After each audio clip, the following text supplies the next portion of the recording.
Hi everyone, welcome back to my channel. My name is Shin. I felt compelled to come on here and give a little update to this video that I posted last year. It has been 8 months since I've been laid off. That's not true. It's been 8 months since I have been unemployed. Technically, I got laid off earlier than that, but they kept me on as contract. So 8 months since not having a job. And it has taken much longer than expected to find a job. I definitely thought I would have had something by now. And I feel like the universe is trying to teach me how to handle rejection. A lot of rejection. It has been an emotional roller coaster. Like some weeks I feel really good, like hopeful, optimistic that something's gonna land and happen right away. And then some weeks I feel really sad and discouraged and defeated and depressed. So it really just goes up and down. I try not to think about it too much, like the time, because it makes me feel really insecure about my abilities and my skills. And it doesn't help that this week a recruiter was like, so you haven't worked at all in 2025? Like, no bitch, you've seen what's going out there in the world. However, I have had some interviews, like at least 8 jobs have rejected me, and I'm only counting the ones where like I've went to the hiring manager or the final rounds. I've met with a lot more recruiters than that. Some of the jobs I see like later on were either not filled or they just changed it. For example, I got rejected from a job where I like met with the CEO. Final rounds, I got rejected on my birthday and I cried like all weekend. And a month later, I saw that they posted the exact same job description, but for a lower title and like $20,000 less dollars or less salary. And so I was like, oh, they just like didn't have the budget or didn't want to pay for the original title that they posted for, that I interviewed for. Or like another one would be, I interviewed at this smaller company and then got a rejection letter, and I ended up interviewing for another position there, and then I was just curious, so I looked at the LinkedIn and the people who worked there and that job title that I had previously interviewed for, and it didn't come up, so I guess they just never filled it. And it kind of makes me feel better, but at the same time it's like, what a waste of time and energy and emotions. And being on the other side, like on the interviewee side, I know that like this happens because my previous job, we did interview for a position that ended up not being filled because management changed and they didn't want to put any more money into this department. So, but I do have to just come to terms that I am getting interviews, but I'm not getting jobs. So ultimately it's my fault, right? I'm not presenting myself in a way that is like confident or that they feel like I can do the job. I'm not selling myself, basically, is what it comes down to. So after this last failed interview, one that I should have really been able to answer the questions because I could do the job. I'd done the job. It was not like a higher title, but I just like couldn't answer the questions well. So I know that it comes on to me. I met with an interview coach. It was helpful. So I think I'll book more sessions with her. It wasn't super cheap, but you know, I do think it'll be helpful even in like non-job related things. Like I think it'll just teach me how to like present myself better. I did want to offer some tips that have helped me get interviews because again, I am getting interviews, just not landing the jobs. And I do see people post online that, you know, they've applied to hundreds of jobs and they haven't gotten an interview. So at least I have something going right. So I will share the 3 tips that I think really helped me in my experience. And you know, I'm not a professional, I'm not a recruiter, I'm not an HR, I'm not a hiring manager. So this has just been from my experience for the past like 6 to 8 months.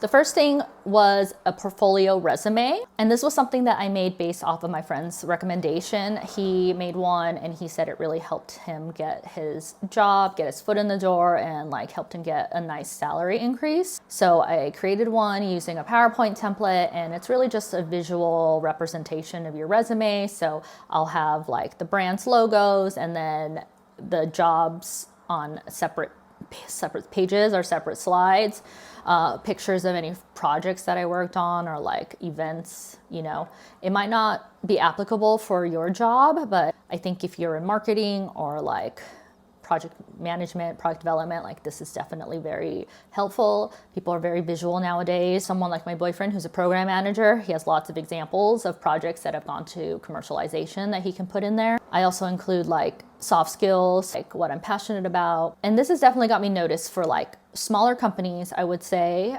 And then any companies that are like, you need to make presentations as part of your job, which is like every job now I feel like requires decks. It doesn't always get through the ATS like system though. So I applied for a job using it a week or two ago and got like a rejection letter right away from their HR system. So that just tells me that it didn't get through whatever keywords they were tracking for. Also, be sure to save it as a PDF because a lot of like these job portals don't let you upload PowerPoints. And in terms of how I made it, I just made it in PowerPoint. Now I save it in Google Slides and I update it in there. Include a link of it also in my regular resume. I don't know how many people actually click on it, but it's there.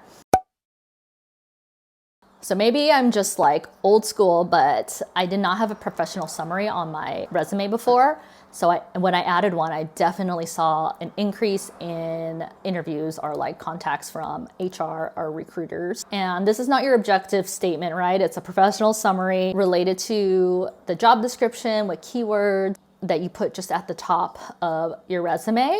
I keep mine fairly short, 4 sentences. Who I am, job title, years of experience, soft skills, and then the last sentence is usually like something related to the job, like I am passionate about beauty or I love your brand, you know, blah, blah. And definitely update this for every job description. Like the rest of the resume, I feel like you can just tweak the bullets a little bit, but this definitely you can keep the same formatting, like first sentence is this, second sentence is that, but like keep it specific to the job description. And if you're having a hard time or if you just want to speed it up, I use ChatGPT and I just put in, hey ChatGPT, please write a professional summary for this job description. Here's my resume.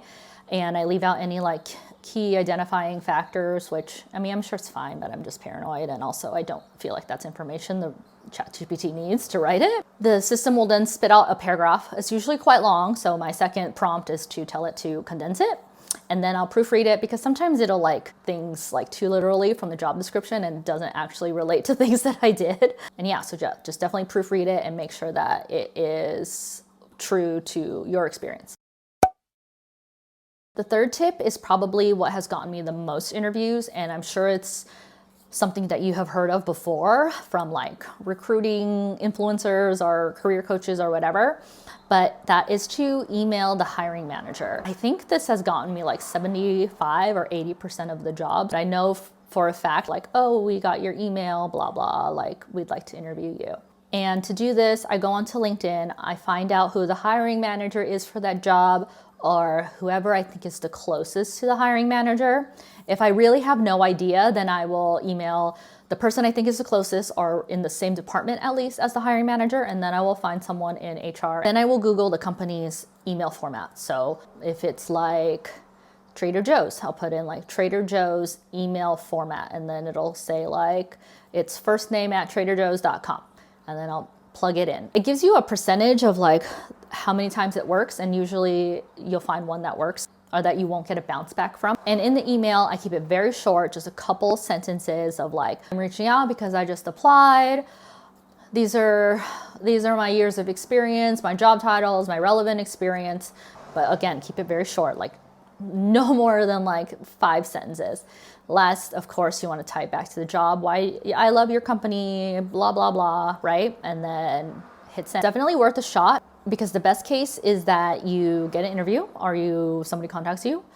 The worst case is it just goes into the black hole that is the internet. Pro tip though, do not do this on LinkedIn. I have emailed people or messaged people on LinkedIn and it has never been fruitful. I either, most of the time, just don't get a response, or I will get a response a month or 3 weeks later that says like, oh, we already filled this job. And then like it doesn't go anywhere from there. So definitely find the email address and email it to them. You don't know how many people check their LinkedIn. When I'm working, I never check my LinkedIn. So yeah, this has definitely been, I think, the #1 thing to get interviews. Okay, so what have I been doing with my time? It does feel like a long time, 8 months, and feel like you have so much time, but also it still goes by fast. Like, you know, what am I doing? So when I got laid off, it was the end of the year. So, you know, holidays, there weren't a lot of postings. So I did go on some trips like New York and Mexico earlier this year. I also experienced like not a lot of job postings, which I thought would pick up in January, but you know, we had a new president and then the tariffs, and there were fires in Los Angeles, which I feel like really disrupted things. So, you know, it wasn't like super, there weren't like so many new posts to apply to. So earlier this year, I went to Asia to see my family, which was really great. I haven't been back to Taiwan in like 10 years. And we got to see our family. My grandma had passed away, so we paid our respects to her.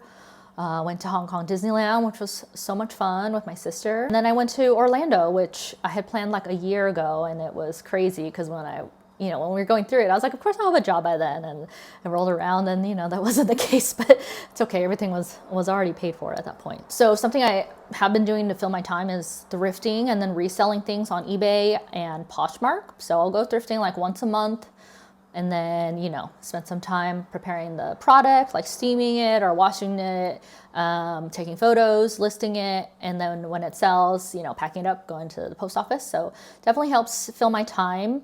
And it's fun. You get a little dopamine hit when something sells, so that's really great. I also sell things like around the house, which I'm like, if I think it'll bring me in money and I'm super in love with it, then I'll just put it online. And of course, applying for jobs takes a lot of time, right? Like applying for the job, following up, prepping for the interview, prepping for the second interview or the third interview, doing projects, doing assessments, following up from the interview. So it does take time. So it's not like I'm just like completely sitting on my ass here, but sometimes I feel insecure that like, yeah, that's what people think that I'm doing, or that I feel that about myself. On the bright side though of this wild journey that has been unemployment is that I finally did something that I've been wanting to do for a very long time.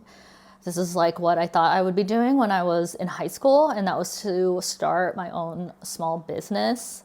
So my friend is a designer, and she also is experiencing like not job loss, but a reduction in hours. So she has more time to help me design some things, and then I make them into stickers, and I started an Etsy shop. Plan on opening a Shopify. So this has been definitely something that like gives me purpose, but also gives me something to do in between job searching, in between job interviews. It's a lot to look up for something that I've never done before, you know, like making the products. Like I learned Photoshop, and then I cut things on my Cricut, and then I photograph them. I put them on Etsy, learning about Etsy SEO. How do I ship from Etsy? And then now starting to go into Shopify, like, okay, I got to build a store and all of that. So it does take a lot of time. It's been very fun. It's been a big learning curve, but it's like stuff that means a lot to me. It also adds some stress because I'm like, why haven't we sold anything? It's not bringing in a ton of revenue, but you know, at least it's fun and it gives me purpose. And then the last thing that's been taking up time is YouTube, which was doing during the job, but you know, like planning your content, filming videos, filming shorts, editing is posting, it all takes time. Also scripting, sorry, forgot that. It all takes time. Oh, making thumbnails, hello. That is all stuff that also takes time, and you know, at least it's more fun because it's like a passion project for me, but it's definitely work. So with all of that being said, a little update for the future of this channel is now that the shop is up, and it's the same name as this channel, Jupiter's Plans, I've decided that I'm gonna like split my channel into two and start a new channel.